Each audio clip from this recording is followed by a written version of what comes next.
Dear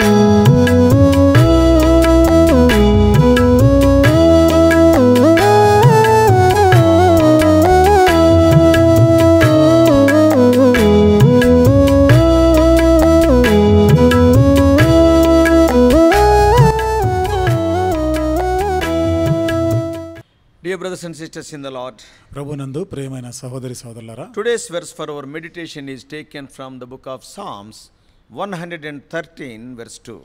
ఈరోజు మన ధ్యానం కొరకు 113వ కీర్తన 2వ వచనం నుండి తీసుకొనబడింది. Blessed be the name of the Lord from this time forth and forevermore. ఇది మొదలుకొని ఎల్లకాలము యెహోవా నామము సన్నుతింపబడును గాక. Psalm 113 is the third psalm in a group of psalms in book 5 known as the Hallelujah Psalms. 113వ కీర్తన ఇది 5 కీర్తనల్లో కూడా In the book of Psalms is divided into 5 ఈ కీర్తనలో 5 భాగాలుగా విభజించబడింది కదా. ఈ 5వ భాగంలో 5వ స్కంధములో నీ 5 కీర్తనలు ఒకటి. 113 is the third psalm. ఈ 113వ కీర్తన వాటిలో 5వ స్కంధంలో 3వ కీర్తన. So the Hallelujah Psalms are 111 to 118. హల్లెలూయా కీర్తన ఇవి 111 నుండి 118 వరకు ఇవి హల్లెలూయా కీర్తనలుగా చెప్పబడ్డాయి. But in those things the 6 psalms are known as Egyptian Hallel that are used in the celebration of Passover. వాటిలో 6 కీర్తనలు ఐగుప్త్యోగ హల్లెలూయా కీర్తనలుగా పిలువబడ్డాయి. అంటే వారు పస్కాని ఆచరిస్తున్నప్పుడు పాడుకునేటువంటి కీర్తనలు. What are those 6 psalms? ఏమిటి ఆ 6 కీర్తనలు? Psalm 113 to 118. 113వ కీర్తన నుండి 118వ కీర్తన. So in the Egyptian Hallel it is the first psalm. ఈ ఐగుప్త్యోగ హల్లెలూయా కీర్తనలో ఇది మొదటిది. So in modern Jewish life, కాబట్టి ఆధునికమైనటువంటి యూదుల జీవితంలో Psalm 113 and 114 are recited before the Passover meal. 113 114వ కీర్తన పస్కా భుజించేదానికి ముందుగా పాడుకునేది. And Psalm 115 to 118 మరి 115 నుండి 118వ కీర్తన they are recited at its conclusion. ఇవి ఆ ముగింపులో పండుగ చివరిలో ఆ పస్కా చివరిలో వాళ్ళు So పాడుకుంటారు. Psalm 113 classified as the community hymn of praise. ఈ 113వ కీర్తన సామూహికముగా వారు కలిసి పాడుకున్న కీర్తనగా And it is sung పరిగణించబడింది. at the blessing of the first Passover cup of wine. When they are passing over the first cup of wine, they were singing. ఆ పస్కాలో మొదటి పాత్రని వాళ్ళు అందిస్తూ ఉండగా పాడేటువంటి కీర్తన. Calling its hearers to praise the name of the Lord for all of the Lord's goodness to the people. కాబట్టి వారందరూ కూడా దేవుని యొక్క ఆ దయ దేవుని యొక్క మంచితనం గురించి వారు పాడవలసిందిగా ఆహ్వానించబడుతున్నారు. So it is an apt introduction to the Passover story. కాబట్టి ఇది పస్కా వృత్తాంతానికి ఇది ఒక సముచితమైనటువంటి పరిచయంగా ఉంది.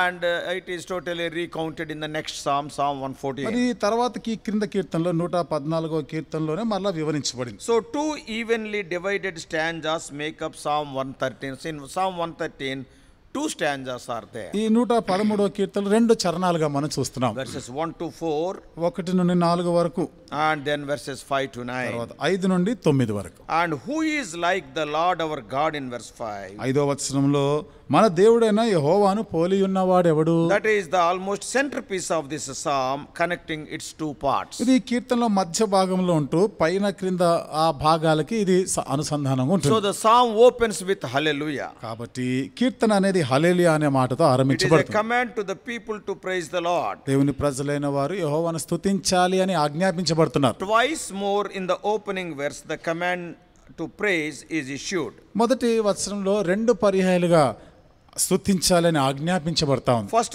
naming the subject of the command. మొదటిదిగా దేని గురించి స్తుతించాలి అన్నది, Subject who are to praise. ఎవరు స్తుతించాలి అనే మాట O చెప్పబడింది. servants of the Lord. Jehovah సేవకులారా. Secondly, రెండోది the object of praising. అంటే ఎవరిని స్తుతించాలి The అనేది name of the Lord. యెహోవా నామమును స్తుతించాలి. So the phrase the name of the Lord appears again in verse 2 and 3. మళ్ళీ యెహోవా నామం అనే మాట 2వ వచనం 3వ వచనంలో కూడా కనబడతా ఉంది. In verse 2, 2వ the వచనంలో name of the Lord is being blessed from this time on and forevermore. ఇది మొదలుకొని ఎల్లకాలం యెహోవా నామము సన్నతించబడునుగాక. In verse 3, 3వ వచనంలో it is being praised from the rising of the sun and to its setting. సూర్యోదయం మొదలుకొని సూర్యాస్తమయం వరకు యెహోవా నామము స్తుతి నొందదగినది. See, name. Name was an important concept in the ancient Near East. నామము పేరు అనేది ఆ పురాతన కాలంలో ఆ చరిత్రలో ఇది చాలా ప్రాముఖ్యమైనదిగా ఉండేది. Names reflected the natures and characters of the persons who bore them. పేరు అనేది ఏ వ్యక్తికైతే ఆ పేరు ఉందో ఆ పేరుని బట్టి ఆ వ్యక్తి యొక్క వ్యక్తిత్వం, ఆయన గుణం అనేది అక్కడ తెలియపరచబడుతుంది. To know someone was to possess some part of that person.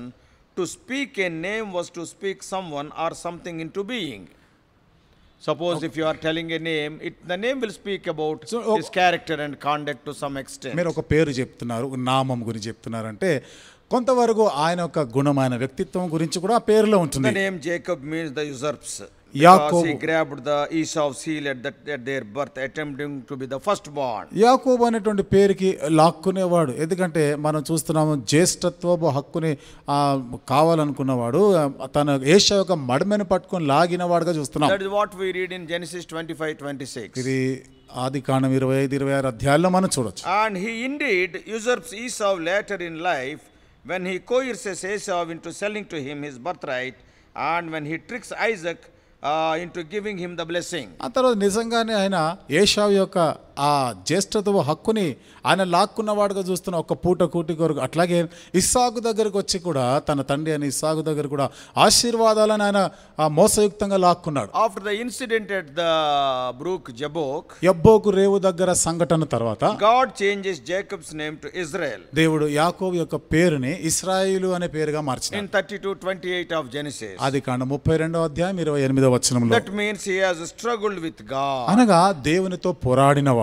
In the creation story in Genesis 2, ఆదికాండం 2వ అధ్యాయంలో సృష్టి యొక్క చరిత్రలో God brings the animals one by one to the first human.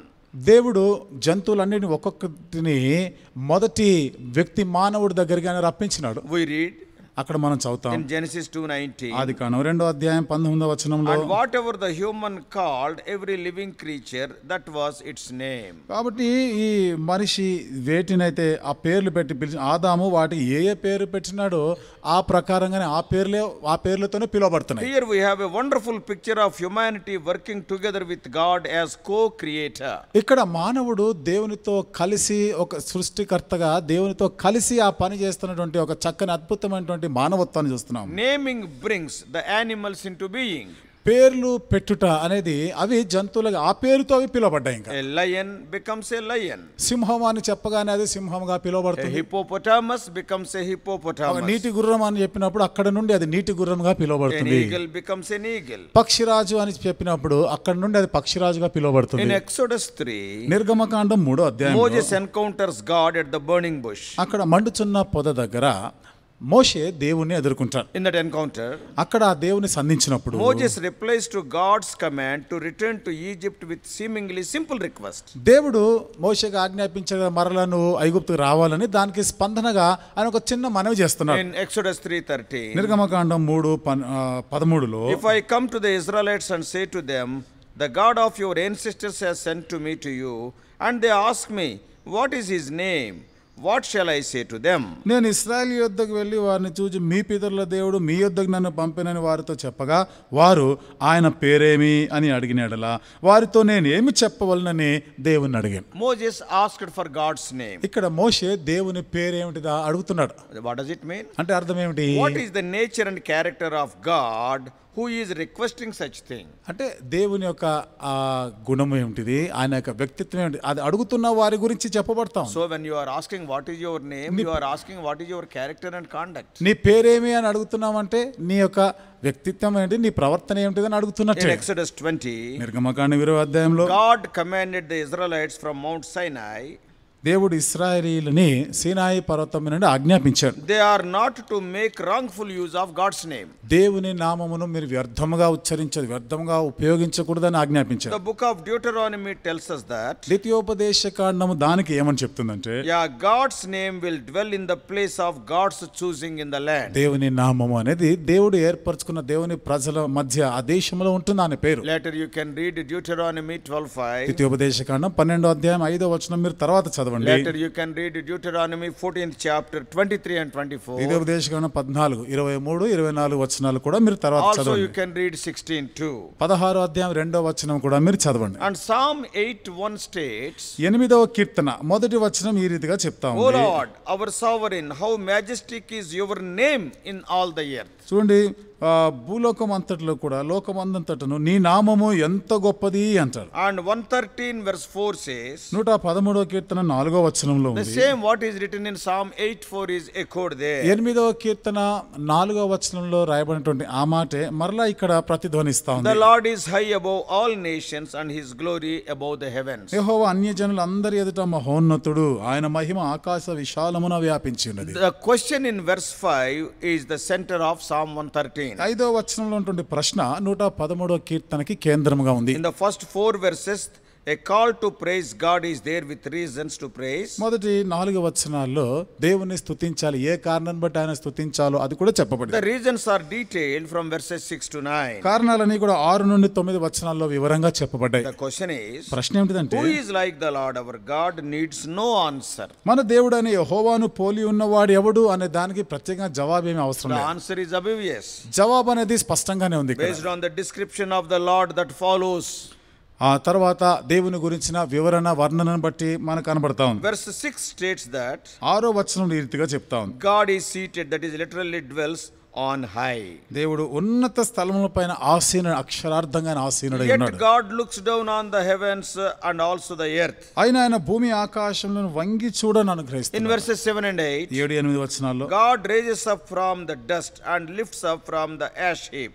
దేవుడు నేల నుండి పెంట కుప్ప మీద నుండి దరిద్రులను బీదలను లేవనెత్తుతున్నాడు. He will raise the poor and the needy and causes them to sit with princes. కాబట్టి దరిద్రులు బీదలని ఆయన లేవనెత్తి ప్రధానులతో తన ప్రధానులతో కూర్చోబెడుతున్నాడు. In verse 9, 9వ వచనం, God gives a home, that is dwelling place, to the barren woman, making her the joyous mother of children. దేవుడు గొడ్రాలుగా ఉన్నదాన్ని ఒక ఇల్లాలుగా చేస్తూ సంతోషము గల తల్లిగా చేస్తున్నాడు. God who dwells on high looks down upon the earth. ఉన్నతమందు నివసించే దేవుడు భూమి మీదకి క్రిందకి ఆయన వంగి చూస్తా ఉన్నాడు. And he sees the needy and the poor Israelites in slavery in Egypt. కాబట్టి ఎంతో బీదరికములో ఉన్నటువంటి బానిసత్వంలో ఉన్న ఇశ్రాయేలీలు ఐగుప్తులో ఉన్న ఆ పరిస్థితిని చూసినాడు. He raises them up from the dung hills. వారిని పెంట కుప్ప మీద నుండి పైకి లేవనెత్తినాడు. And he placed them in the dwelling places of princes. వారిని ఆయన ప్రధానులతో కూడా ఆయన He కూర్చుండబెడుతున్నాడు. sees the barren woman in Israel. ఇశ్రాయేలీలో ఉన్నటువంటి గొడ్రాలైన స్త్రీలను చూశాడు. Even Israel itself is barren Israel. Israel మాటకు వస్తే అది కూడా గొడ్డు బారినటువంటిదిగా ఉంది. And gives her children a place to dwell. కాబట్టి తన పిల్లలకి నివాస స్థలముగా ఉండులాగానే చేసినాడు. So time and again dwell is coming. ఇక్కడ పదే పదే నివాస స్థలము, ఇల్లు అనే మాట మనం When చూస్తున్నాం. Moses encountered God at the burning bush, ఆ మండుచున్న పొద దగ్గర మోషే దేవుని ఎదుర్కొన్నప్పుడు God said, దేవుడు చెప్పినాడు, I have observed the misery of my people who are in Egypt. నా ప్రజలు ఐగుప్తులో ఉన్న నా ప్రజల దురవస్థను నేను చూసిన. Indeed, I know their sufferings. ఇంకా నేను వారి శ్రమలను నేను చూచున్నాను.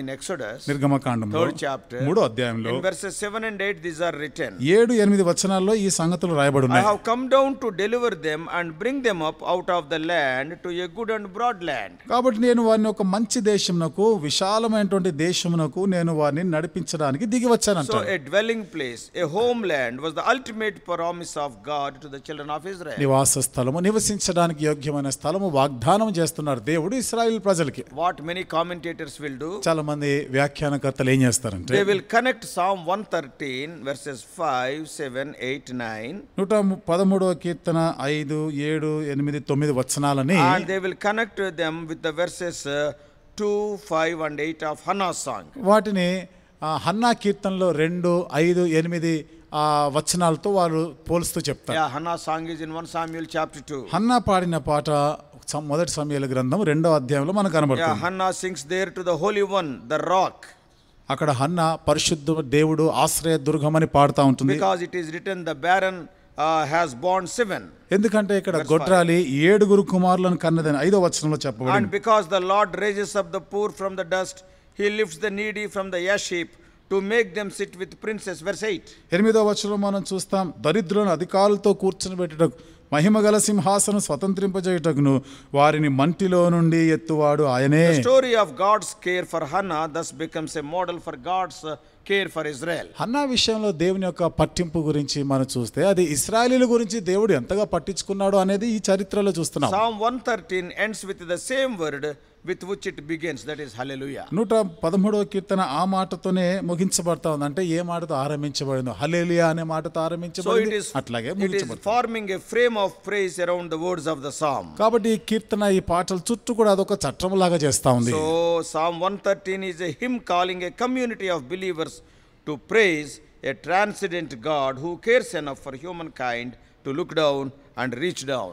113వ కీర్తన కృంగిపోయినటువంటి వారు అందరూ కూడా దేవుని గురించి మీరు స్తుతిస్తూ ఆయన నిన్ను ఆ స్థితి పైకి లేవనెత్తాడు కాబట్టి ఆయనను స్తుతించాలి అని సామూహికంగా ఈ పాట పాడవలసిందిగా కోరబడతారు. So the answer to this question, who is like unto the Lord our God? కాబట్టి మన దేవుడైన యెహోవాను పోలి ఉన్నవాడు ఎవడు అనేటువంటి ప్రశ్నకి సమాధానంగా The answer can be nothing more or nothing less than no one like him. ఎవడును లేడు అనే మాటకి ఇక కొంచెం ఎక్కువ తక్కువ అనేది లేదు.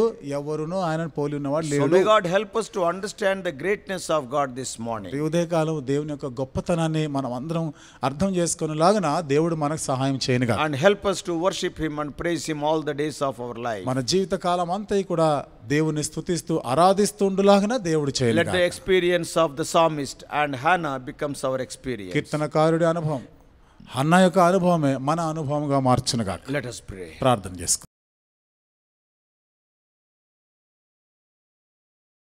Loving heavenly Father, ప్రేమగల మా పరలోకపు who తండ్రి, is like unto thee? నిన్ను పోలిన వారు ఎవరున్నారు? Simple answer is no one. సామాన్యమైనటువంటి జవాబు ఎవ్వరును లేరు You are అన్నది. almighty and sovereign God. నువ్వు సర్వశక్తిమంతుడవు, సార్వభౌమ అధికారం గల దేవుడు. Yet you transcended yourself, O Lord, to a human being, and O Lord, to save me and us. అయినను ప్రభా నన్ను మమ్మల్ని అందరిని రక్షించడానికి నిన్ను నీవుగా మానవ రూపం ధరించొచ్చావు. O Lord, such a great God became our God to lift poor people, needy people like us. అంత గొప్ప దేవుడు అక్కరలో లేమిలో ఉన్న దీన దరిద్రమైన మమ్మల్ని లేవనెత్తడానికి వచ్చినావు. Lord, who is like unto you? ఓ దేవా, నిన్ను పోలిన వారు ఎవరున్నారు?